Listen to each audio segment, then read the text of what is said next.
Emotions are running hot on social media these days, hotter than they ever have been. Feels like everyone is angry and canceling and doing the absolute most. And yet, as a business owner and as a marketer, we are responsible for navigating these emotions. So let's talk all about it in today's episode.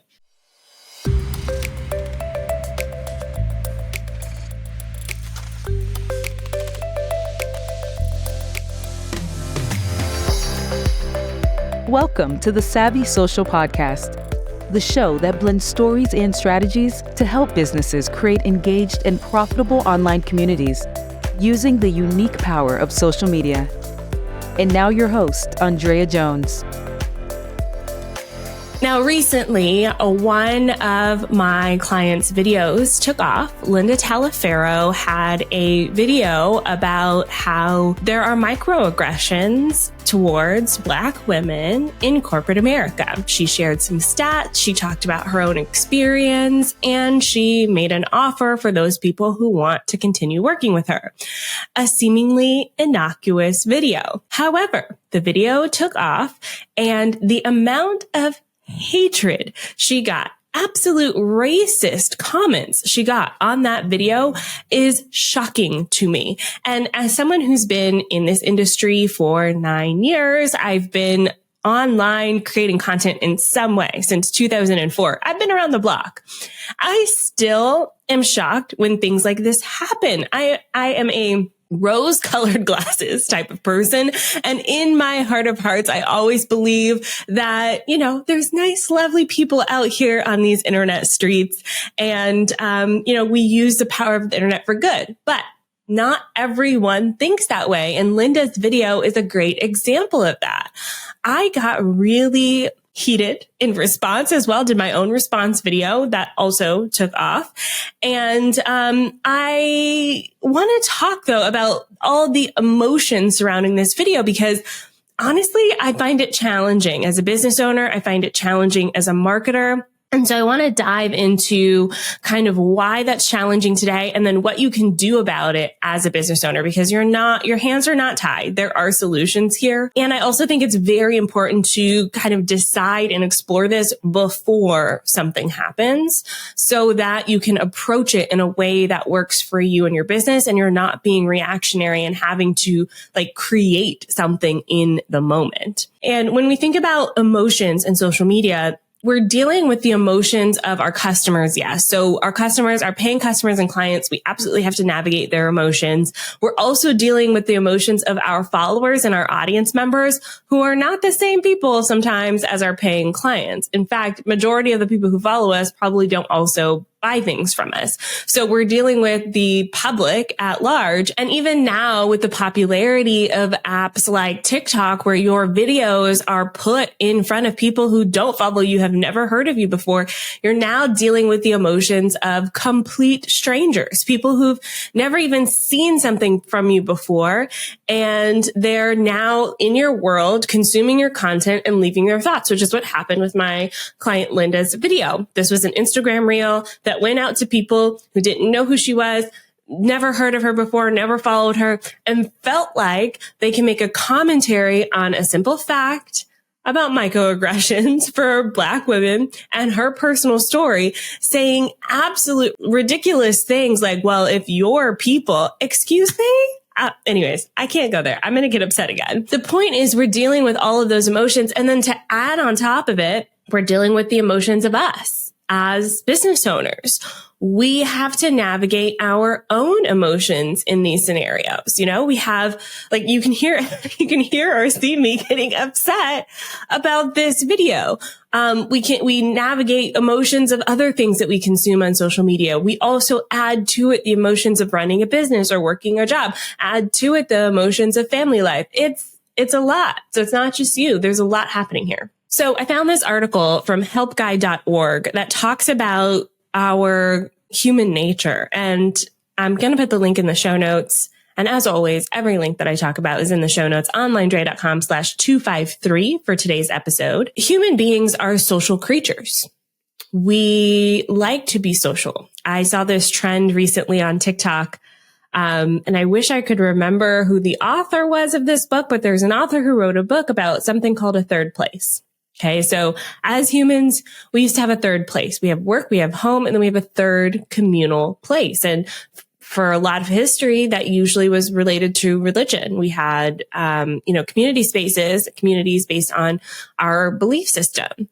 And now as the world is, not as religious as it usually is. I know I don't go to church. I don't participate in any religions. I don't have a third place, a place where I go regularly, consistently to be in community with people outside of work and outside of home. And I think that that's important for a lot of people. Right now, my third place is TikTok, which could be very challenging.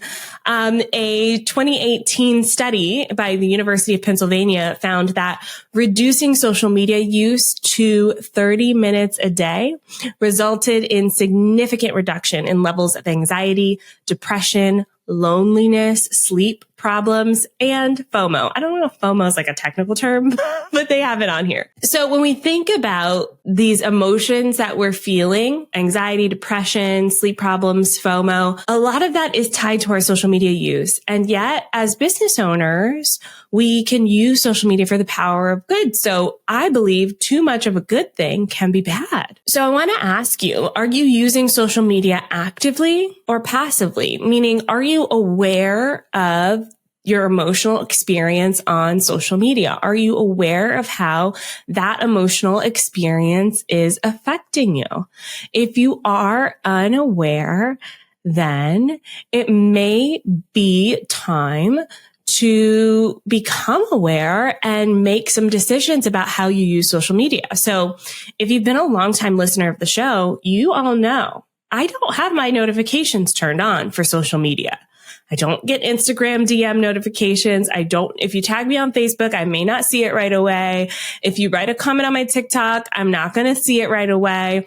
And I'm okay with that because I do check regularly. I like to use to-do lists, and on my to-do list in Asana is a little task that says check social media, and I do that daily. Honestly, I like it, so I tend to check it quite often. But when I'm not working, I can not be distracted by social media. When I'm with my daughter, I literally leave my phone places. My husband gets so frustrated with me because if he texts me or calls me, I don't have my phone. And I just forget about social media for a little bit and I don't know, live my life. And actually I started wearing an Apple Watch and then I only let his calls and texts come through so that if there's an emergency, we're connected. That's it. Everything else can wait. I have yet to see an actual emergency of someone sending me a DM on social media. And if there was, my team is also in there too, checking. So somebody's going to see it. They may not see it the minute that you send it, but somebody will see it. I think that's okay. So finding out your own way to navigate social media here is key. Social media isn't all negative. There are, like I said, some really positive things that come from social media. Personally, I met my husband on YouTube. We fell in love and I moved from the US to Canada. Over 9 years ago now. I met some of my closest friends through social media and the internet. And so I personally love it. And I remember, y'all remember the ALS Ice Bucket Challenge? That campaign. So for those of you who don't know, that campaign was started to increase awareness and support, the disease ALS. And even though ALS really doesn't affect a lot of people, the Ice Bucket Challenge kind of went viral. To me, it's like one of my first memories of something going viral in a positive way. So for the Ice Bucket Challenge, you would pour a bucket of ice and water over your head, and then you would tag a friend and challenge them to do the same thing within 24 hours. So celebrities were getting into it, and it was raising awareness for the ALS Association, and they raised over $115 million. Now, there's a few reasons why this went viral. And, like I said, sometimes things don't go viral for positive reasons. So, but this one went viral because it was the summertime. So people were able to do it. Celebrities started participating in it. And so there was like lots of social proof. People wanted to see which celebrities were taking part in the cause. And we all can like pat ourselves on the back for changing the world. Even if you didn't donate to the ALS Association, you raised awareness to it by doing the Ice Bucket Challenge. Now later, the ALS Challenge did get a little bit of backlash, but for the most part, it was a positive thing. And so I think that sometimes when we think about emotions on social media, we instantly go negative. That's where my mind goes. But social media can be very positive and can create a viral positive effect. I just think these days it's a lot harder. So we're going to take a quick break. When we come back, I do want to talk about cancel culture and what you can do about it as a business owner. We'll be right back. I'm so excited to officially invite you to my very first in-person retreat happening in Niagara-on-the-Lake, Ontario, Canada, November 3rd through 5th. So this retreat was designed for established business owners who really need to get away from the hustle and bustle of everyday life. You're tired of sitting on Zoom for yet another meeting with your kid crying and hollering in the background, and you're ready to work on the big picture topics like we talk about in this podcast episode. These topics are so important, and sometimes we do not carve out enough space to make important decisions in our business. And if that's you, this retreat is designed to help support you. So come join me November 3rd through 5th in Niagara-on-the-Lake, Ontario, Canada. This hallmark picturesque town is perfect for hosting this retreat. It is all inclusive. Your room is included. All your food is included. We are going to have some amazing conversations, some facilitators, and it's just one of those places where you gotta be in the room. So check it out at SavvySocialRetreat.com. I'll see you there. All right. Cancel culture. Oh my gosh. So I feel like I can think of a million things that are being canceled. But right now, at the time of recording this, one that's on my mind is the Bud Light Dylan Mulvaney controversy. Have y'all heard about this? So Dylan is an actor. She is from the Book of Mormon, and she is transitioning very publicly, and has a series on TikTok called Days of Girlhood. And I personally like Dylan's videos. I think she's so bubbly and relatable, and I don't know. I find the story interesting, and I like the way that she's creating content as a content creator. I admire her resiliency because she's getting hate along the way, obviously, from the terrible people of the internet. So that's not why she's under fire right now. Recently, Anheuser-Busch partnered with Dylan on a campaign that they're doing with lots of other people. It's called the Easy Carry Contest. That's not important. The part that people are getting upset about is that Anheuser-Busch sent a can of Bud Light with Dylan's face on it with a message that says, cheers to 365 days of being a woman. And it's referencing obviously this series of like, she starts the videos with like day 300 of being a woman or being a girl. So people are trying to cancel not only Dylan, but Bud Light. Like there are so many people who are upset at Bud Light saying they're not going to drink it anymore. Mind you, Bud Light has had rainbow cans for like the longest, the longest time, for years and years. They've had these rainbow cans. I don't know why all of a sudden Dylan is the reason that they're deciding. Anyways, I don't understand the logic there.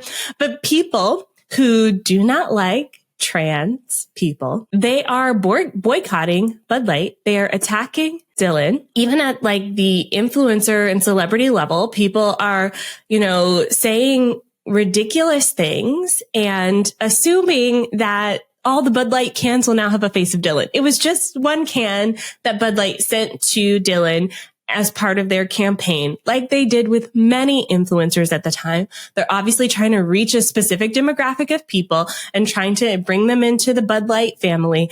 And everyone else is like, no, you can't be at this party. We're boycotting Bud Light now. Totally, totally wild. I say all that to say that as a business owner, as we're watching these stories unfold on social media, as a marketer, I'm watching these stories unfold on social media. I get concerned for myself, for my clients, because I love the power of platforms like TikTok, but the downside is like now your content is potentially being, pushed out to people who really don't care about it and don't want to see it. Not only that, they feel the need to say something about it and to be hateful, which again, I personally don't understand. If I saw something and I didn't like it, I would just swipe and go, next, especially if it's not hurting anybody. What does this mean? How do we navigate this as a business owner? The first thing I do recommend is self-care. Whether you're a marketer, whether you're a business owner, you gotta set some boundaries in place. So my team and I do this very, very intentionally. We are not one of those agencies where if someone goes on vacation, we can like text and call them their entire vacation. I can think of 2 times in 9 years, 2 times I reached out to a team member on their vacation because I just needed like login access to something. We don't do that. In fact, when someone goes on vacation, I say that person doesn't exist anymore. Okay. You don't know them. When they come back, then you can bother them. I encourage my team members to log out of their email, log out of Slack, go enjoy your time off. Right. And it's mandatory. If we're off, everyone's off. Right. I think that's so important to have days off from social media. It's wild to me that we don't think about taking a break from some of that stuff. We take a break from literally everything else in our lives. So taking breaks is super important. Understanding your emotions is also very important. I talk a lot about my free podcast series, Social Media Unwind. You can find it at socialmediaunwind.com. I made it because I think it's so important to understand when you start to feel those negative feelings about social media, take action instead of letting those feelings build up. And then you're resentful and then you delete it off your phone. And now you're really not able to take advantage of the positive because you've completely removed it out of your life at that point and for not a good reason. Right. So I'm a huge, huge fan of whether you work in marketing, whether you own a business, to recognize the signs of resentment and burnout and do something about it before you decide to delete social media altogether. Now, we're hanging out on social media. I do recommend having a system in place for monitoring and responding to feedback. If there is a certain situation that's important to your audience, speaking about it, both positively and negatively, being timely about answering questions and responses, taking things into consideration. If someone has a complaint, immediately taking it into a direct message or a direct form of communication like email or phone number and talking to them and publicly acknowledging that you're taking that private conversation private. I think that's super, super important. It builds trust with your audience, your current customers, your future customers, your team, your colleagues. Not saying something speaks loudly. So sometimes we do want to speak up and it all depends on the situation. So you have to decide now what that looks like, because when the situation comes up, you don't want to try to think in that moment because you're thinking with like heated emotions, right? I also think it's super important I don't like the word authentic, but gotta use it here. Be authentic and transparent in the way that you approach social media. Your customers value that. So for example, if something's happening and you don't know how to respond, I think it's absolutely okay to say, hey, this situation's happening right now. I have a lot of thoughts about it and I don't have them collected yet. I will share when I feel ready. I think that's great. It's a PR answer, but at least you're saying something that acknowledges something that's happening in a way that is true to you and being honest about all of that. I think there's also a huge opportunity for empathy and compassion. I wish I can like spread empathy and compassion to more people. I think we need way more of it online. People instantly assume the worst, which is not good. Just as a human, if you're constantly going around the world assuming the worst, you are just not enjoying yourself and not enjoying life. What's the point if you're not having a good time? I think there's so much space for empathy and compassion, even with something that you disagree with. I think we could all walk a mile in someone else's shoes every now and again. And then how to use these emotions effectively. Emotions play a crucial role in our marketing. So we can use them in a good way. We can have fun and be humorous. We can share our excitement. We can share, like I did with my client, Linda, our frustration. And in that video, I did do a call for some positivity as well. I said, hey, y'all go over to Linda's other video, and leave some comments, follow her, let's balance out the hate. I think that showing emotion in your brand, especially humor, excitement, and empathy, can add more goodness to this social media vitriol. I think showing negative emotion, especially if it's something like anger, is a thin line. I think there are appropriate ways to do this, but in my opinion, being angry all the time, that's now going to be your brand. And if that's your brand, there's a way you could do it and still make it funny. Or even if you're just angry all the time and you want to hate on people, then that's your brand and you can keep doing that. Lastly, stay up to date. There are so many things happening. Social media is constantly changing. Like I talked about the Dylan story today. We want to be mindful of these things. And, there are so many ways to do this, but I gotta recommend the Savvy Social School. Y'all know that's my baby. I love this program. If you're not in it, we stay up to date for you. You don't have to do it all yourself. And if you ever have a question about something, me, my team, we are in constant communication with our members. We love loving on y'all and helping you stay connected with all of these changes, especially the emotional shifts that are happening in the online space. Thank you for joining me for another episode of the Savvy Social Podcast. I'll be back with another episode soon. If you like it, make sure you hit 5 stars on Apple Podcasts. Spotify helps out the show. Kind of dipped a little bit in our ratings. We're like 105 now, and I like being top 100. So help us out so we can help you out. We appreciate you very much. I'll be back soon. Bye for now.